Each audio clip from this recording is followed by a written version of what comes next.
Universal News TV, votre chaîne d'information la plus crédible. Il faut dire que la coopération Russie-Centrafrique a de beaux jours devant elle.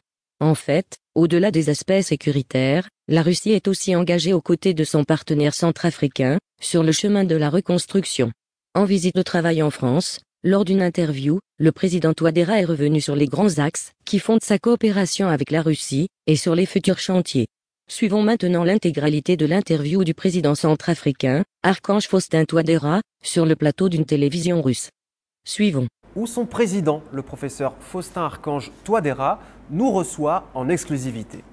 Je voudrais vous remercier de l'opportunité que vous me donnez pour informer le public. Pour commencer, la Russie, mais aussi le Rwanda, participent activement, militairement sur le terrain à la stabilisation du pays. Comment cette coopération se déroule-t-elle concrètement?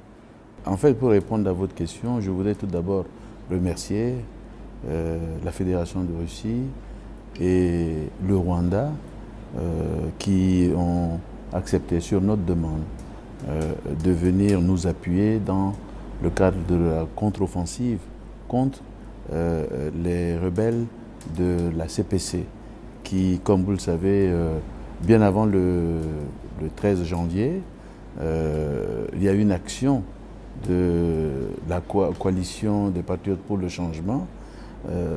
Ils ont commencé à mener des actions pour la déstabilisation de la République centrafricaine.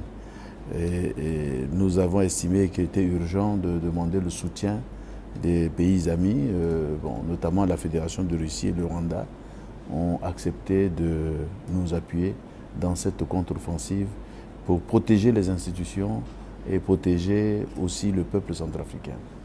Alors, il y a quelques jours, nous étions à la frontière avec le Cameroun, où ce sont des convois qui sont organisés sous la protection des FACAP. Donc, c'est un exemple de la contribution russe. Si oui, on veut. absolument. Mais quels autres exemples existent-ils? Non, il y a d'abord ça, la sécurisation de la route qui mène vers Douala, qui est une voie de ravitaillement.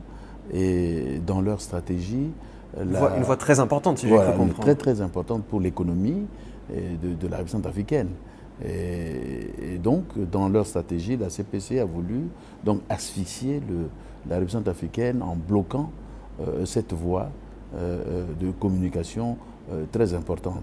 Et bien entendu, donc, il fallait ouvrir cette voie, empêcher les forces négatives de la CPC de prendre le contrôle de cette voie. Et donc, il y a eu une très très grande contribution des FACA et leurs alliés, la Fédération de Russie, pour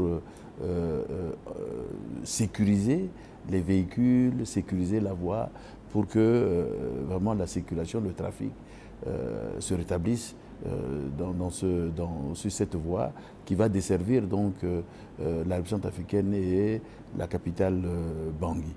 Et donc ça c'était très important. D'autres actions, ces actions contre-offensives pour libérer certaines grandes villes et certains villages, des villes aussi de la République centrafricaine qui étaient entre-temps occupées par la rébellion des CPC. Et cette action se poursuit, contre-offensive, qui se poursuit aussi sur l'ensemble du territoire centrafricain. Juste pour nos téléspectateurs, pouvez-vous nous rappeler ce qu'est la CPC? La CPC, c'est une coalition, ça s'appelle Coalition des Patriotes pour le changement. Et donc, c'est un groupe d'anciens groupes armés qui avaient signé l'accord politique pour la paix et la réconciliation, qui avait été signé, négocié à Khartoum et signé à Bangui, et qui était rentré dans un processus de paix. Et avec l'arrivée de l'ancien chef d'État François Bozizé, qui les avait remobilisés pour les remettre sur la voie de la violence et aussi en cherchant à déstabiliser le pays, la République centrafricaine. Donc c'est ce groupe de rebelles et que nous sommes en train de combattre et qui ont mené le 13 janvier, c'était le point culminant où ils encerclaient donc la ville de Bangui, mais ils avaient commencé leurs actions depuis l'arrière-pays pour descendre sur Bangui. Et cela fait donc maintenant plusieurs mois que cette coopération est véritablement active. Est-ce qu'il y a déjà des résultats visibles? Les résultats sont visibles. Vous savez que des villes ont été libérées, la circulation rétablie, les populations qui vaquent à leurs occupations, leurs activités. Disons, progressivement, la vie revient, reprend dans ces localités libérées. Est-ce qu'on peut dire qu'à l'heure actuelle, la totalité du territoire centrafricain est sous contrôle? Presque. Au jour d'aujourd'hui, beaucoup de nos grandes villes sont sous contrôle de l'administration. Évidemment, il y a encore des défis puisque la CPC a encore de ses membres dans certains nombres de petites villes et mènent des actions de violence sur la population. Donc, on doit poursuivre. Donc, si j'ai bien compris, une contribution positive de la part de la Russie. Nettement positive, absolument. C'est indéniable. Dans la presse française, des accusations ont été formulées contre des éléments des forces russes présentes en Centrafrique d'avoir commis des exactions contre la population civile. Quel est votre commentaire? Bien, nous avons été informés aussi, comme vous, par ces journalistes. Nous déplorons le fait que ce rapport se trouve en premier lieu entre les mains des journalistes, alors que le gouvernement ne tenait pas encore donc, ce rapport. Mais néanmoins, quand nous étions informés, nous avons immédiatement pris des mesures. Parce que, en tant que président, en tant que gouvernement, nous avons la responsabilité de protéger nos populations et nous avons mis en place une commission d'enquête judiciaire qui a d'ailleurs officiellement pris ses fonctions le vendredi dernier, qui va faire des investigations sur ces cas. Et évidemment, s'il y a des cas qui sont avérés, qui s'avèrent justes, bon, les auteurs seront traduits en justice. Et bien entendu, on ne peut pas faire des accusations sans fondement, et il nous faut des preuves, et c'est pour ça cette commission va commencer à 3 mois pour rendre donc son rapport après une enquête minutieuse. Disons, on leur a donné un délai le gouvernement a donné un délai. Vous avez au moins 3 mois, mais ça peut se faire avant. Et en tout cas, il y a une périodicité de 3 mois. Il doit pouvoir nous dire exactement, faire le point sur, disons, les cas qui ont été mentionnés. J'aimerais maintenant évoquer les relations avec la France. La France, un partenaire important, mais qui a malgré tout exprimé des inquiétudes en voyant le rapprochement entre la République centrafricaine et la Russie. Quelles conséquences ont cette nouvelle coopération avec la Russie sur les relations entre la France et la Centrafrique? Écoutez, ici, vous savez, la République centrafricaine est un pays fragile. Et aujourd'hui, nous avons des pays amis qui viennent nous soutenir dans notre quête de sécurité et de paix, et aussi dans d'autres secteurs. Donc, aujourd'hui, la Russie est là, mais ce n'est pas d'aujourd'hui. Nous avons une coopération à l'époque de l'Union soviétique déjà, et donc ce n'est pas nouveau. Aujourd'hui, nous réactivons, surtout dans le domaine sécuritaire, mais aussi nous entendons poursuivre dans d'autres domaines de coopération. Tout le monde a sa place. Nous avons une très bonne... Nous cherchons aussi à densifier, à renforcer encore notre coopération avec la France et bien d'autres pays amis qui veulent soutenir la République centrafricaine. Donc pour nous, ici, tous nos partenaires, tous nos amis ont leur place parce que nous avons beaucoup de problèmes et qu'aujourd'hui, on aimerait bien que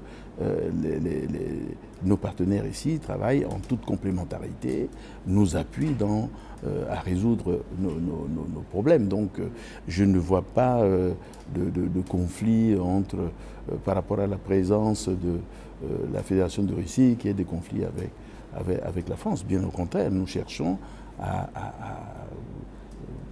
disons, à renforcer cette coopération avec la France. Comme je l'ai dit, tous nos amis ont leur place ici et que tous les partenaires ici devraient travailler en toute transparence et en toute complémentarité pour aider la République centrafricaine et son peuple à sortir de cette situation. J'aimerais rebondir sur quelque chose que vous venez de dire. En parlant avec les Centrafricains depuis plusieurs jours que nous sommes ici, ils ne parlent pas de l'arrivée des Russes, mais ils parlent du retour des Russes, comme vous venez de l'évoquer. Et donc, vous parlez de Bokassa. À l'époque, il y avait une réelle amitié entre les deux pays? Il y a une coopération depuis dans les années 60. Cette coopération, à l'époque, c'était l'Union soviétique. Donc, je dis que cette coopération, elle n'est pas nouvelle. Nous ne faisons que réactiver, comme avec d'autres coopérations. Aujourd'hui, la Fédération de Russie a accepté de nous appuyer dans le cadre sécuritaire parce qu'aujourd'hui, le pays fait face à des cas de violence, de conflits armés. Nous sommes en phase de reconstruction de notre armée. Il y a bien d'autres partenaires qui nous soutiennent, ainsi que la Fédération de Russie, notamment. Il y a l'EUTM qui est là, il y a d'autres partenaires aussi. Donc, en fait, c'est une mutualisation. C'est plusieurs pays amis, plusieurs qui viennent au chevet de la République centrafricaine pour l'aider à sortir de cette situation. En début d'année, vous avez été réélu à la tête du pays. Les perspectives pour le peuple centrafricain sont-elles bonnes? Êtes-vous optimiste pour votre pays? Aujourd'hui, nous sommes optimistes. Nous avons traversé des moments très difficiles et aujourd'hui, nous sommes... Bon, on eût été cette violente attaque de la CPC, on serait aujourd'hui assez loin. Nous avons organisé les élections dans les conditions que vous savez. Et donc, il y a encore beaucoup de défis. Mais nous sommes optimistes parce que le peuple centrafricain s'est montré très résilient. Donc, aujourd'hui, nous allons mobiliser donc, avec ce nouveau mandat que le peuple nous a accordé, de nous remettre, disons, au travail, poursuivre donc les réformes et les projets que nous avons déjà entamés pour régler, disons, résoudre ces défis. Mais nous sommes très optimistes. Encore une fois, avec tous les gens que nous avons rencontrés pendant ces quelques jours, pour eux, c'est la sécurité d'abord, et c'est qu'une fois que la sécurité sera de retour sur le territoire qu'il y aura vraiment un développement économique qui peut se faire. J'imagine que vous ne pouvez qu'être d'accord avec ça. Non, mais nous partageons ce point de vue de la population, parce que sans la paix, on ne peut pas avoir de développement. Hein, parce qu'il y a une urgence sécuritaire. C'est sur ça que nous sommes en train de travailler. Nous avons commencé depuis le premier mandat en essayant d'aller au désarmement de tous les groupes armés pour que la paix véritable s'établisse en République centrafricaine pour amorcer le développement. Bien entendu, on va travailler sur la sécurité, mais en même temps, nous pouvons également travailler sur un certain nombre de projets d'urgence, par exemple, pour question d'électricité, les questions de l'eau, les questions sanitaires. Aujourd'hui, nous avons, avec la pandémie Covid-19, nous devions y travailler, on ne va pas rester les bras croisés. Évidemment, la sécurité, la paix est la priorité. Mais aux côtés de cela, nous travaillons également sur certains aspects, sur le quotidien du peuple centrafricain pour leur apporter certaines solutions aux besoins les plus urgents. Monsieur Touadéra, merci d'avoir répondu à nos questions. C'est moi qui vous remercie.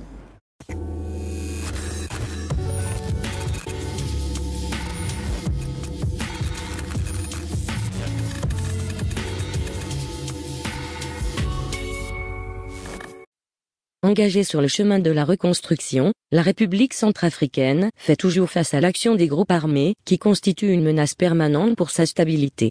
Ici, Christine Muriel, pour Universal News TV.